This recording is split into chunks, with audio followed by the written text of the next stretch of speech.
श्री स्वामी समर्थ तुम्हा सर्वांचं माझ्या चॅनलमध्ये मनापासून स्वागत आहे। तर बघा आता 10 एप्रिलला आहे श्री स्वामी समर्थ जयंती म्हणजे स्वामींचा प्रगट दिवस। स्वामी समर्थांची जेव्हा आपण मूर्ती आणत असतो तर प्रश्न असतो की स्वामींची मूर्ती आपण आणली तर हिची स्थापना कशी करावी। तर सर्वांसाठी ही माहिती अतिशय महत्त्वाची आहे, तर कृपया व्हिडिओ पूर्ण बघा। व्हिडिओ आवडला तर नक्कीच लाईक करा आणि चॅनलला सबस्क्राइब करा आणि हा व्हिडिओ जास्तीत जास्त शेअर करा जेणेकरून इतरांकडे देखील ही माहिती पोहोचण्यास मदत होईल। तर पहा, जेव्हा आपल्या कुटुंबात स्वामींचं अधिष्ठान असतं हे फार गरजेचं असतं। स्वामींची मूर्तीची स्थापना आपल्या घरामध्ये झालीच पाहिजे। जसे घरामध्ये पहा कर्ता पुरुष असतो त्याशिवाय घर अपूर्ण असतं, त्याचप्रमाणे आपल्या घरात स्वामींचं अधिष्ठान असणं हे आपल्या कुटुंबासाठी फार महत्त्वाचं आहे आणि आपल्या भाग्याचं आहे। आपण खूप भाग्यवान आहोत की आपण स्वामी सेवेमध्ये आहोत।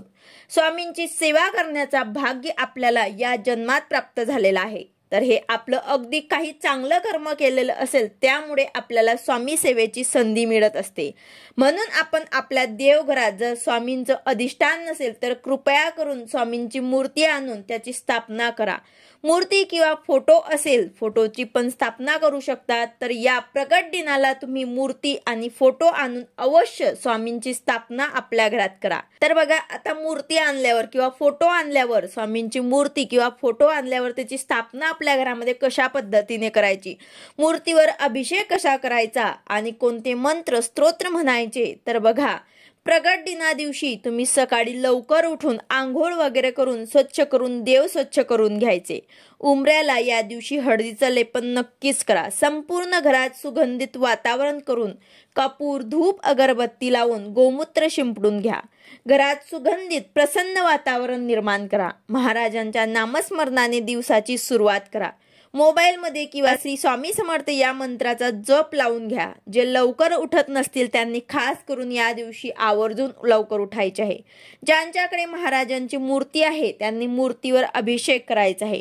तर आता मूर्तीवर अभिषेक करताना आपल्याला कोणते मंत्र म्हणायचे, तर बघा मूर्तीवर आपल्याला अभिषेक करताना आपण शुद्ध पाण्याने अभिषेक करायचा आहे, नंतर पंचामृताने अभिषेक करायचा आहे, नंतर परत शुद्ध पाण्याने आपल्याला अभिषेक करायचा आहे। तुम्हाला ज्या गोष्टी घरात अवेलेबल आहेत दुधाने अभिषेक करा, ज्यांना नाही शक्य त्यांनी पाण्याने अभिषेक केला तरी सुद्धा चालेल। छोटी मूर्ती असेल तर तुम्ही गडती सुद्धा लावू शकता किंवा मग मोठी असेल तर तुम्ही पळीच्या सहाय्याने अभिषेक करू शकतात। तर बघा सुरुवातीला कुठलीही सेवा करताना पहिले स्वामी स्तवन म्हणायचे असते। स्वामी स्तवन नित्य सेवेच्या पुस्तकात पहिल्याच पेजवरती आहे, ते तुम्हाला म्हणायचं आहे। स्वामी स्तवन म्हणताना अभिषेक करू नका, पहिले स्वामी स्तवन बोलून घ्या मग अभिषेकाला सुरुवात करा। अभिषेकाला सुरुवात करताना पहिले एक वेळा गणपती अथर्वशीर्ष म्हणायचं आहे, फलश्रुती म्हणायची गरज नाही। त्यानंतर एक वेळा पुरुष सूक्त म्हणायचं आहे, संस्कृतमध्ये म्हणा किंवा मग प्राकृतमध्ये म्हणा, हरकत नाही, तुम्हाला जसं वाचता येईल तसं तुम्ही वाचू शकतात। एक वेळा तुम्हाला पुरुष सूक्त म्हणायचं आहे, एक वेळा तुम्हाला स्त्री सूक्त म्हणायचं आहे। हे झाल्यानंतर एक वेळा तुम्हाला पवमान सूक्त म्हणायचं आहे। पवमान सूक्त हे तुम्हाला नित्यसेवेच्या पुस्तकात मिळून जाईल। ज्यांच्याकडे नवीन नित्यसेवा आहे हे आहे, पण आधीच नित्यसेवामध्ये पवमान सूक्त जे आहे ते नाही आहे, तर यासाठी तुम्ही यूट्यूबला लावून सुद्धा म्हणू शकतात, हरकत नाही। आता हे झाल्यानंतर आपल्याला रामरक्षा म्हणायची आहे, पण रामरक्षा फलश्रुती सोबत म्हणायची नाही। रामरक्षा फक्त 1 ते 9 ओव्यांमध्ये म्हणायची आहे। 9व्या ओवीनंतर फलश्रुती आहे, तर फलश्रुती म्हणायची नाही। अशा प्रकारे आपल्याला हे स्तोत्र म्हणून अभिषेक करायचा आहे। अभिषेक आपल्या घरामध्ये या दिवशी आवर्जून आपल्याला करायचाच आहे। सकाळीच आपल्याला अशा प्रकारे या दिवसाची सुरुवात करायची आहे। हे सर्व झाल्यानंतर महाराजांची आपल्याला आरती करायची आहे, नैवेद्य दाखवायचा आहे। नैवेद्य सुद्धा तुम्हाला जमेल तोपर्यंत 10:30च्या आतच तुम्हाला दाखवायचा आहे। 10:30च्या आत जर तुम्ही दाखवला तर अतिउत्तम। त्याचबरोबर महाराजांना चाफ्याची फुलं अर्पण करा, नाहीतर कुठलेही पिवळे फुलं तुम्ही अर्पण केले तरी सुद्धा चालेल। अभिषेक केलेलं पाणी जे आहे ते घरातील सगळ्यांनी प्राशन करायचे आहे, ते अमृताप्रमाणे आहे. तर महाराजांचं अभिषेक केलेली मूर्ती स्वच्छ पुसून जागेवर ठेवायची आहे. त्यानंतर महाराजांना अष्टगंध किंवा चंदन लावायचं आहे, फुलं अर्पण करायचे आहे, एखादं फळ ठेवायचं आहे. महाराजांच्या मूर्तीला वस्त्र परिधान करू शकतात. आता ज्यांच्याकडे महाराजांचा फोटो आहे त्यांनी काय करायचं तर महाराजांच्या फोटोला त्यांनी स्वच्छ पुसून घ्यायचं आहे. अष्टगंध किंवा चंदनयुक्त अष्टगंध, केसरयुक्त अष्टगंध तुम्ही लावून घ्या. ज्या सेवा आम्ही स्वामींच्या मूर्तीवर अभिषेकला सांगितल्या, जे स्तोत्र सांगितले, पुरुष सूक्त, स्त्री सूक्त, पौमान सूक्त, त्याचबरोबर गणपती अथर्वशीर्ष आणि राम रक्षा, हे सर्व तुम्हाला फोटो समोर बसून हात जोडून पठण करायचं आहे.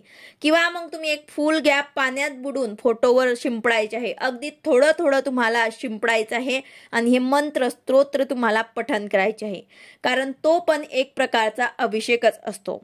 ज्यांच्याकडे मूर्ती नाही त्यांनी आवर्जून अशा प्रकारे अभिषेक करायचा आहे. त्याचबरोबर आता शक्य असेल तर या दिवशी तुम्हाला केंद्रात जायचं आहे, मठात जायचं आहे. प्रगट दिनाच्या दिवशी केंद्रात जाऊन महाराजांसमोर नारळ, खडीसाखर ठेवून फुलं ठेवा. ज्यांच्याकडे जवळपास केंद्र नाही, मठ नाही, त्यांनी दत्त मंदिरात जाऊन नारळ, खडीसाखर, फुलं अर्पण केले तरी सुद्धा चालेल. मंदिर आणि मठात गेल्यावर ते, केंद्रामध्ये गेल्यावर ते स्वामींजवळ हात जोडून आपली मनाची इच्छा सांगा, प्रार्थना करा. या दिवशी गरजूंना दान करा. जेवढी होत असेल तेवढी मदत करा.